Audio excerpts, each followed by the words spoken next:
आमतौर पर जब कत्ल होता है तो कत्ल की तफ्तीश पुलिस करती है, फिर पुलिस उस कत्ल के केस को सुलझाती है।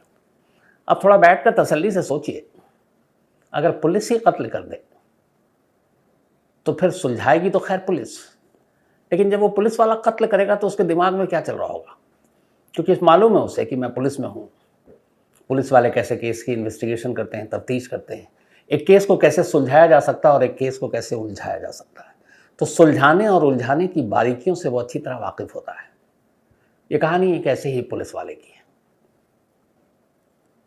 मर्डर इन पुलिस, अगर इंग्लिश में शायद कहें तो। मैं बनर्जी से बात कर रहा था।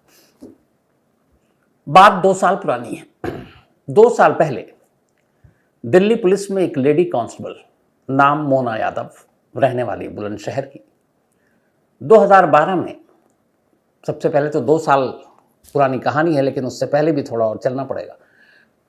2012 में दिल्ली पुलिस में एक शख्स हेड कांस्टेबल के तौर पर नौकरी ज्वाइन करता है। उसका नाम है सुरेंद्र सिंह राणा।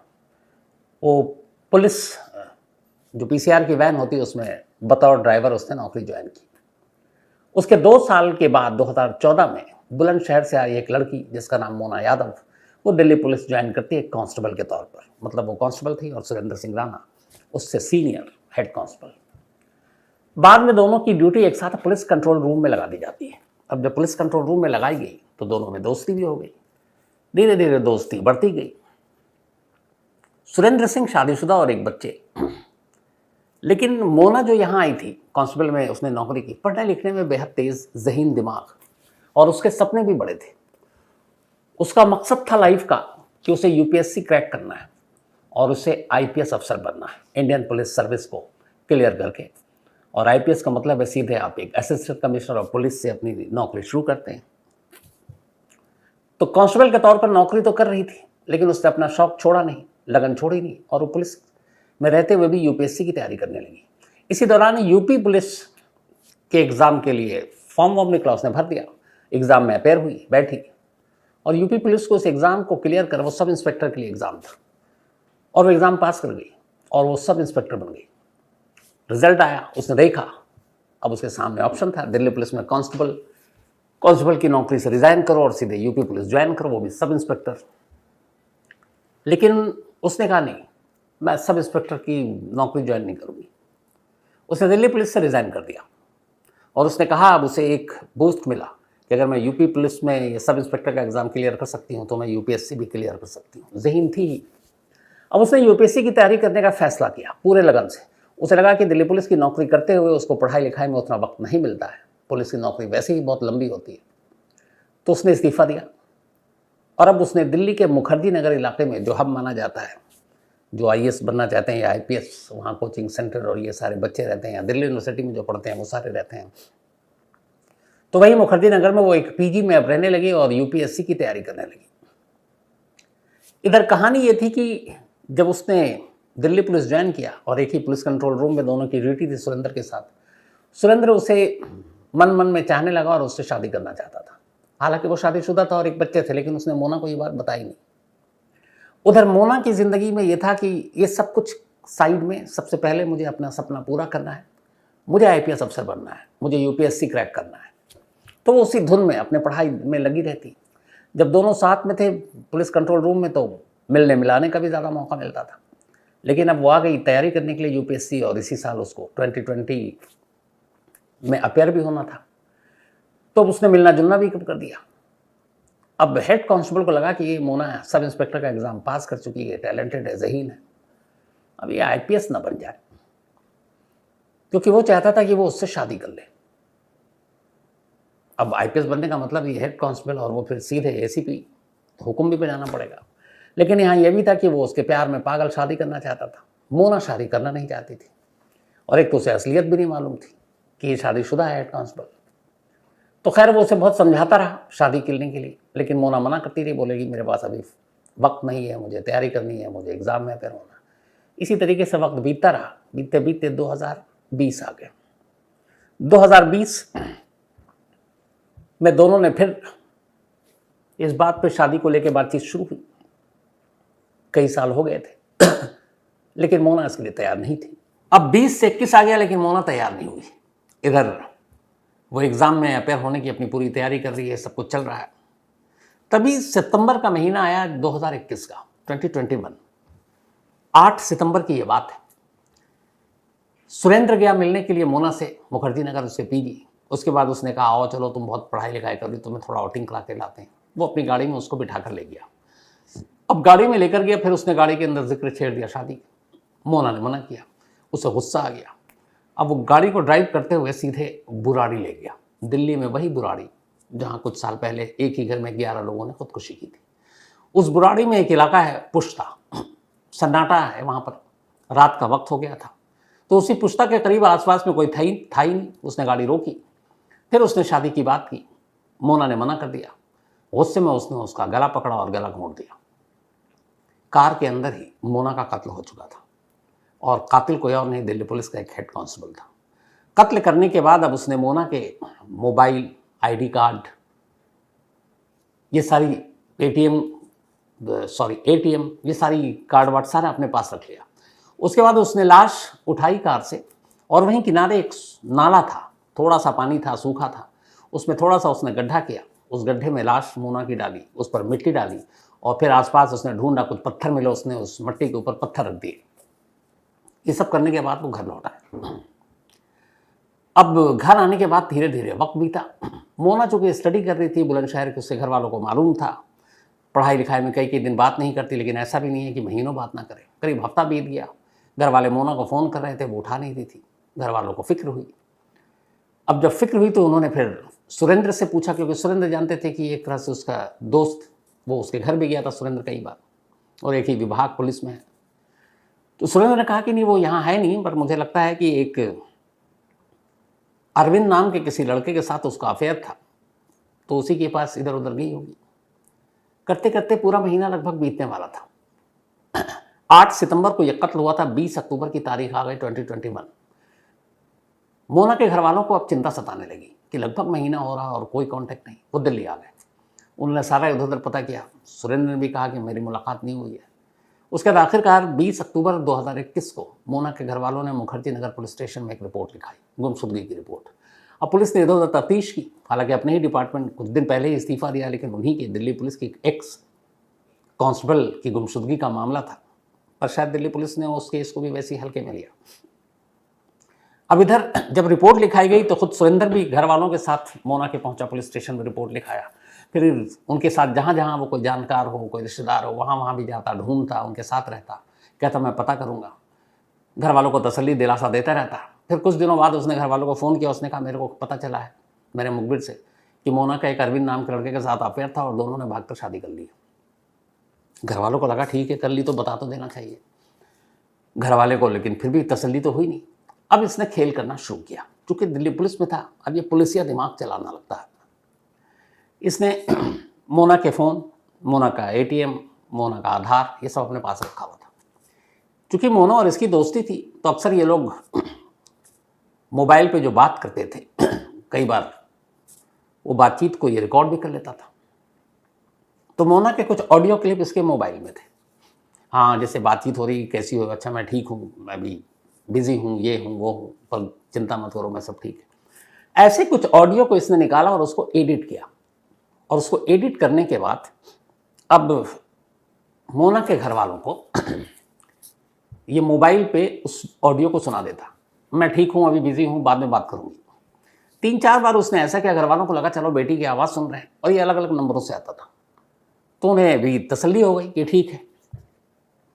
पर कुछ दिनों के बाद उसे एहसास हुआ, बल्कि कुछ महीने के बाद, कि ऑडियो क्लिप से कब तक घर वालों को बहलाते रहेंगे और वही एक ही पुराना राग और टेप कब तक सुनाते रहेंगे, मैं ठीक हूँ, ये हूँ, तो कहीं डाउट ना हो जाए। अब उसने दूसरा सोचा कि क्या करें। पुलिसिया दिमाग चल रहा है ये सारा, कि केस को कैसे सुलझाते हैं और एक को कैसे उलझाते हैं। अब उसने ये किया कि उसका एक साला जिसका नाम रविंदर, उसने पहली बार अपने साले को इस साजिश में शामिल किया। उसे पूरी सच्चाई बता दी, कैसे ऐसे उसने कत्ल किया।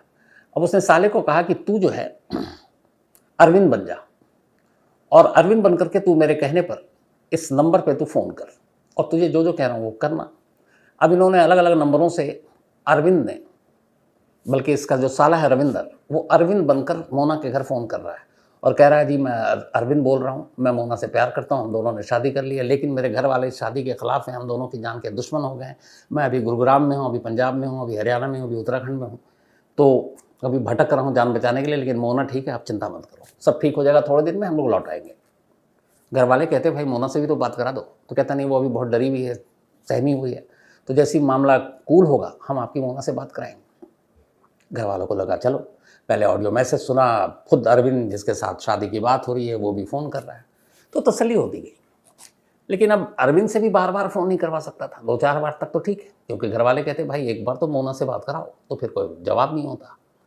तो अब अपने हवलदार हेड कांस्टेबल सुरेंद्र को लगा कि ये वाला भी अब ट्रिक ज़्यादा दिन नहीं चलेगा, तो ऑडियो मैसेज हो गया, अब ये एक फेक दूसरे को अरविंद बनाकर कॉल भी करा दिया। अब क्या, अब उसने इस बीच में क्या किया कि एटीएम को अलग अलग शहरों में जाकर यूज़ करना शुरू किया, ताकि बैंक से या पुलिस वाले इन्वेस्टिगेट करें तो पता चले कि हाँ भाई एटीएम यूज़ हो रहा है। कभी मसूरी में यूज़ हो रहा है, कभी चंडीगढ़ में यूज़ हो रहा है, कभी गुड़गांव में यूज़ हो रहा है, या गुरुग्राम में जिसे कहें, कभी दिल्ली में भी यूज़ हो रहा है। तो यह है कि यूज़ हो रहा है, इसका मतलब है मोना जिंदा है। तो उसने अलग अलग जगहों पर एटीएम भी यूज़ किए। अब जब पुलिस मिसिंग की रिपोर्ट है तो कुछ तफ्तीश की, तो ये भी देखा कि हाँ भाई एटीएम भी यूज़ हो रहा है, कॉल भी आ गया घर पे, तो पुलिस ने भी फिर सुस्त रफ्तारी से इस जांच को कर दिया कि वो अपनी मर्जी से ही गई है। तब घर वालों को भी अच्छा ये सारी चीज़ें होती, और वो रिपोर्ट भी घर वालों को खुद दे रहा, क्योंकि पुलिस में है कि हमारे मुखबिर से ये पता चला और हमने इन्वेस्टिगेट किया, उसके बैंक डिटेल भी देखा और उसमें उसका ट्रांजेक्शन है, वो पैसे भी निकाल रही है, अभी मसूरी से निकाला, अभी वहाँ से निकाला। तो घर वालों को लगता कि चलो यार उसने फ़ोन पे बात भी की, अरविंद ने भी बात की, पैसे भी निकल रहे हैं, तो लड़की ठीक ठाक सही सलामत है। अब ये भी हो गया। अच्छा ये पूरा 21 और 22 का वो दौर था जब कोरोना था, तो कोरोना में 2 गज की दूरी भी थी, मास्क ज़रूरी भी, तो उसमें ये भी था कि भाई लोगों का एक दूसरे के आना जाना भी कम था कोरोना के कहर की वजह से, और ख़ासतौर पर 21 में तो और भी ज़्यादा था, और ये सितंबर की बात थी 21 की जब वो गायब हुई थी। तो फिर इसने कहा कि अब पुलिसिया दिमाग फिर चलाया, अब क्या, जिससे घर वालों को ये यकीन दिलाएं कि मोना जिंदा है। अब आधार कार्ड तो था ही, उसने एक लड़की को चुना, किसी जानने वाली को, पुलिस वाला है, बहुत सारे नेटवर्क हैं उसके। मास्क उस वक्त ज़रूरी था, अब वो लड़की को लेकर गया किसी गवर्नमेंट सेंटर में जहाँ वैक्सीनेशन वाली चीज़ होती है। लड़की मास्क लगाई हुई है, उसको वैक्सीन लगानी है, वैक्सीन लगाया, वैक्सीन के लिए आधार कार्ड ज़रूरी होता है, क्योंकि उसी के ज़रिए आपके ऊपर डिटेल भी आता है। अब इसने आधार कार्ड दिया, मोना का नंबर दिया, एक फेक दूसरा जिससे ये बात हो रही थी, उसके बाद वैक्सीनेशन हो गई, उसके सर्टिफिकेट आ गए। अब उसके बाद इसने कहा मुझे ये भी पता चला है कि वो मोना ठीक है, सही सलामत है, अभी उसने वैक्सीनेशन भी कराई है, और वो वैक्सीनेशन का सर्टिफिकेट भी घर पे भेज देता। तो घर वालों को लगता है यार एटीएम भी यूज़ हो रहा है, फ़ोन भी उसने किया, अरविंद ने भी बात की, इसका वैक्सीनेशन भी हो रहा है, लड़की सही सलामत है। अब वैक्सीनेशन भी हो गया, आगे क्या। इसने कहा कि मुझे हर हाल में हर महीने इस बात के सबूत देने हैं कि मोना जिंदा है। अब इसने एक नया पैतरा अपनाया। इसने ये किया कि चाहे वो चंडीगढ़ हो, मसूरी हो, जयपुर हो, दिल्ली हो, गुरुग्राम हो, दिल्ली नहीं, दिल्ली को छोड़कर बाकी सारी जगहों पर, देहरादून हो, इसने अलग अलग कॉलगर्ल को चुना, लड़कियां, और उसके बाद 2-3 बार खुद उनको लेकर, 2-3 बार अपने साले को भेजा, और अलग अलग होटलों में जाकर वो रुकते, जैसे ये खुद भी जाता किसी कॉलगर्ल को लेकर। जब वहाँ रिसेप्शन पे जाता तो एंट्री में उसका नाम मोना यादव लिखा था। अब वो आईडी मांगते तो वो आधार कार्ड दे देता, तो होटल में भी आधार कार्ड ज़रूरी है, तो होटल वाले भी देखते हैं हाँ भाई आधार कार्ड है, तो उसकी कॉपी भी रख लेते हैं, और नाम भी मोना के नाम पर एंट्री। अब है लड़की कोई और, लेकिन रह रही है मोना, और एक नहीं, आता दर्जन ऐसे होटलों में, और वो सारी होती थी कॉलगर्ल। अगले दिन फिर ये लोग चेकआउट कर लेते। फिर ये घर वालों को पुलिस वाला बनकर फ़ोन करता, कहता भी मेरे मुखबिर से पता चला है कि मोना वहाँ मसूरी के एक होटल में रुकी हुई है। अब घर वाले भी कहते चलो भागो। अब ये भागते यहाँ से, खुद जाता लेकर होटल में पहुँचता, इन्वेस्टिगेट करता, रजिस्टर देखता, गेस्ट रजिस्टर, इसका देखता कि हाँ मोना का नाम है, आधार कार्ड है, लेकिन होटल वाला बताता भाई वो तो निकल लिए परसों ही सुबह। अब वो इधर उधर मसूरी घुमाता है, या देहरादून घुमाता है, या चंडीगढ़ घुमाता, और फिर कहता रहे थोड़ा सा लेट हो गया वरना मिल जाती। लेकिन इन होटलों में इस आधार कार्ड की मौजूदगी और मोना यादव के नाम से रूम, घर वालों को फिर यकीन हो गया कि यार वो जिंदा है।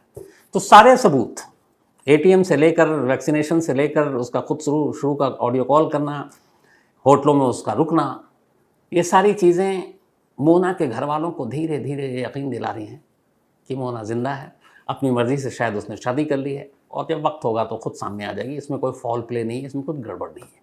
और यही चाहता था हेड कांस्टेबल यानी कि हवलदार सुरेंद्र सिंह राणा। लेकिन ये सब करते करते करीब पौने 2 साल बीत गए। सितंबर 2021 के बाद अब 2023 आ गया। 2023 में जुलाई का महीना था, इसी अभी 2 महीने पहले की बात। जो मोना है उसकी छोटी बहन एक, उस बहन को अब थोड़ा सा डाउट होने लगा। उसे लगा कि दीदी को गायब हुए करीब 2 साल हो गए और 2 साल में 1-2 महीना कम। पढ़ने लिखने में ब्रिलियंट, एग्ज़ाम सब इंस्पेक्टर का पास की, यूपीएससी उसका टारगेट, उसका सपना था। वो उसे कहती थी कि मैं आईपीएस बनूंगी। और अगर उसने इश्क किया, शादी कर ली, तो घर वाले भी वो जानती है कि उसका विरोध करने का उस पर कोई असर नहीं है, तो आराम से यहाँ पे एडजस्ट हो जाएगी। लेकिन वो पौने 2 साल से गायब है और कभी भी डायरेक्ट इधर उससे कोई बात नहीं हुई, ना उसने कभी मैसेज भेजा। लेकिन अलग अलग जगह पे उसकी मौजूदगी आ रही है, लेकिन मौजूदगी इनडायरेक्ट आ रही है।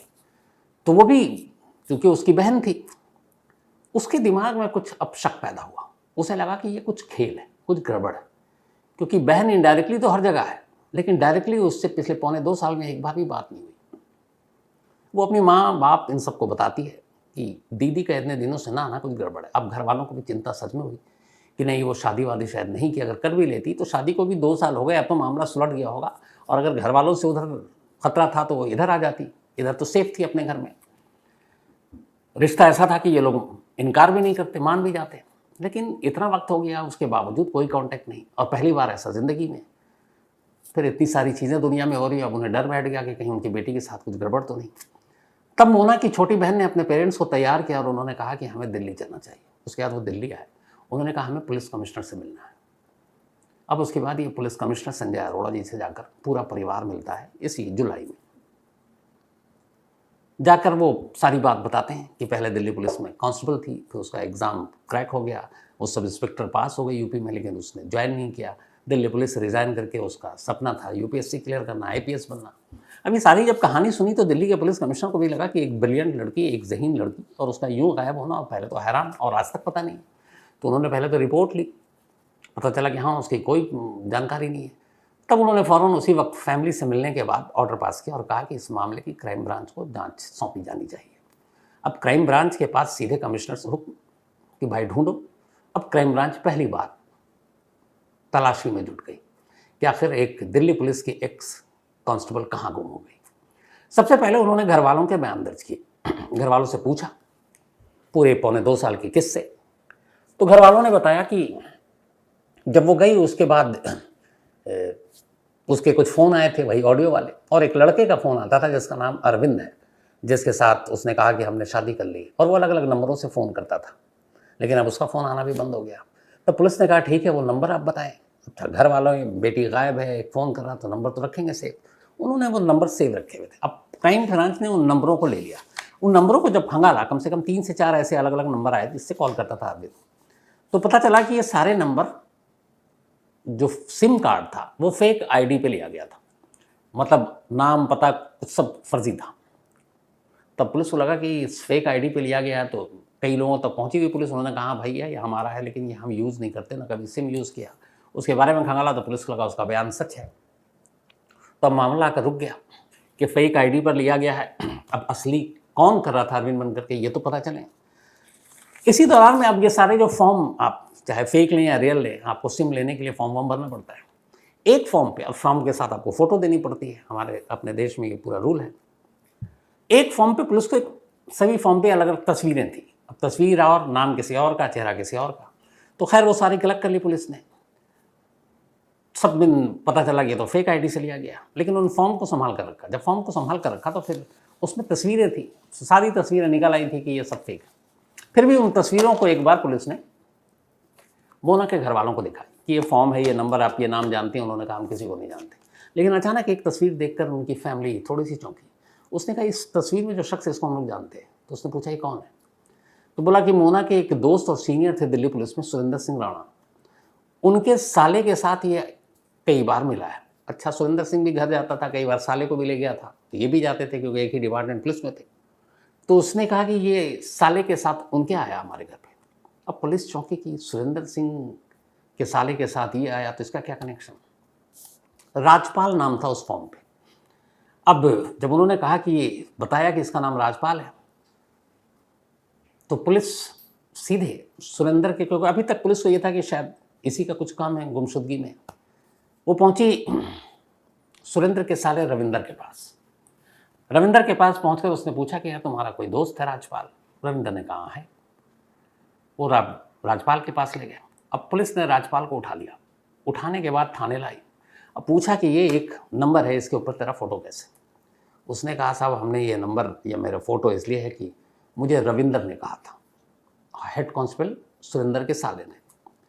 अब जब ये खुलासा हुआ तो पुलिस ने रविंदर को भी उठा लिया, हवलदार के साले को। अब उन दोनों से गहराई से पूछताछ हुई। कमिश्नर साहब का ऊपर से हुक्म है, सुलझाना है, तो कोताही तो कोई बरतेंगे नहीं। तो अच्छी पूछताछ हुई, अच्छी ठुकाई भी हुई, दोनों खुल गए। उन्होंने कहा हम लोगों ने कुछ नहीं किया, हमारी कोई गलती नहीं है। हाँ, हमने फेक कॉल किया, हमने फेक ये किया, लेकिन साहब हमने मोना को नहीं मारा। अब जैसे ही बोला मारा तो पुलिस के कान खड़े हुए, मतलब मोना जिंदा ही नहीं है। तो ये 2 साल से कौन है जिसको जिंदा रखने के हर सबूत मुहैया कराए गए? तो उसने कहा कि मोना को सुरेंद्र ने मारा। अब पुलिस को जैसे ही पता चला तो यही था कि ढूंढ रहे हैं, इधर उधर, मालूम चला कि अपने डिपार्टमेंट में।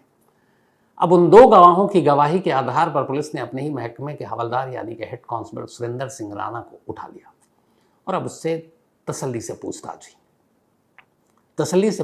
हुई।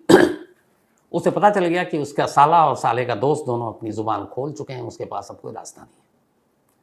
इसके बाद उसने पुलिस को कहा चलिए मेरे साथ। पुलिस की गाड़ी में बैठा और इसके बाद 30 सितंबर को, ठीक सितंबर 2021, 20 सितंबर को गायब हुई थी और वही सितंबर का महीना 2 साल बाद घूम कर आया। सुरेंद्र उन पुलिस वालों को अपने साथ बुराड़ी के उस पुश्ता इलाके के उसी नाले के करीब ले जाता है। कुछ सफाई कर्मचारी भी साथ थे। वहाँ नाले के पास इस बार पानी था, पहले सूखा था। अब उन पानी के अंदर से वो इशारा करता और उसी जगह से कुछ पत्थर वत्थर थे, उसको हटाने का काम शुरू होता है। थोड़ी देर के बाद सफाई कर्मचारी अंदर से उस नाले के एक कंकाल लेकर बाहर निकलते हैं। अब ये कंकाल इस बात की गवाही दे रहा था कि किसी इंसान का है, और जगह जिस शख्स ने बताया यानी कि हवलदार ने, तो उससे भी ये सबूत मिल रहा था कि कंकाल किसी और का नहीं बल्कि मोना यादव का है। लेकिन सबूत तो पुख्ता चाहिए। पुलिस ने कंकाल को लिया और फिर हॉस्पिटल भेज दिया। फिर मोना के परिवार वालों को बुलाया, उनसे डीएनए उनका सैंपल लिया और उस सैंपल को अब हॉस्पिटल भेज दिया ताकि उस कंकाल का सैंपल उस डीएनए से मैच कराएं तो 100% क्लियर हो जाएगा कि मरने वाली मोना है। लेकिन क्लियर अभी इसलिए भी हो गया है क्योंकि जिस जगह कातिल ने इशारा किया कि उसने कहाँ लाश छुपाई, उसी जगह से वो कंकाल बरामद हुआ। तो तसल्ली से पूछताछ हुई। सुरेंद्र ने कत्ल की वजह वही बताई कि उसने कभी उससे नहीं बताया कि वो शादीशुदा है, एक बच्चा है उसका, लेकिन वो उससे शादी करना चाहता था। लेकिन वो एसआई का जब इंस्पेक्टर सब इंस्पेक्टर का क्लियर कर ली तो उसको कॉन्फिडेंस आ गया कि वो यूपीएससी भी क्लियर करेगी और अगर वो आईपीएस बन जाती तो फिर वो मुझसे कभी शादी भी नहीं करती और क्या पता आगे चलकर ये राज भी खुल जाता कि वो खुद शादीशुदा है। तो इसीलिए वो चाहता नहीं था कि वो यूपीएससी एससी का एग्ज़ाम दे, बल्कि वो चाहता था कि बस वो उससे शादी कर ले इससे पहले कि उसका राज खुल जाए। लेकिन मोना कभी इस रिश्ते के लिए तैयार नहीं थी। उसका सारा धुन, सारा एम, सारा मकसद सिर्फ और सिर्फ यूपीएससी और आईपीएस था और इसीलिए वो उसकी बातों को हमेशा टालती थी। और इसी बात पर 20 सितंबर को जब उसने आखिरी बार बात की तो उसे गुस्सा आया और उसने उसे मार डाला। मारने के बाद इस जगह पर उसने उसी बुराड़ी के पास लाश को दफना दिया। लेकिन वो एक पुलिस वाला था तो उसे लगा कि पुलिस ढूंढेगी तो ज़रूर, तो उसने सोचा कि कम से कम इस मामले को जब तक पूरी तरह से ठंडे बस्ते में न चला जाए, मुझे मोना को ज़िंदा रखना है और ज़िंदा रखने के सारे सबूत चाहिए। इसीलिए उसने उसका आधार, उसका एटीएम, उसके फ़ोन सब कुछ रखा। फिर अलग अलग वैक्सीनेशन भी कराया, अलग अलग होटलों में उसके आईडी के थ्रू दूसरी कॉल गर्ल को ठहराया, फ़ोन कराया, अरविंद नाम का एक नया कैरेक्टर पैदा किया। मतलब एक केस को उलझाने के लिए जो पुलिसिया दिमाग लगाना चाहिए उसने वो सारे दिमाग लगा डाले, लेकिन आखिर में सच सामने आ ही गया। तो ये थी आज की कहानी। अब कहानी ख़त्म करूं उससे पहले वही अपना सिलसिला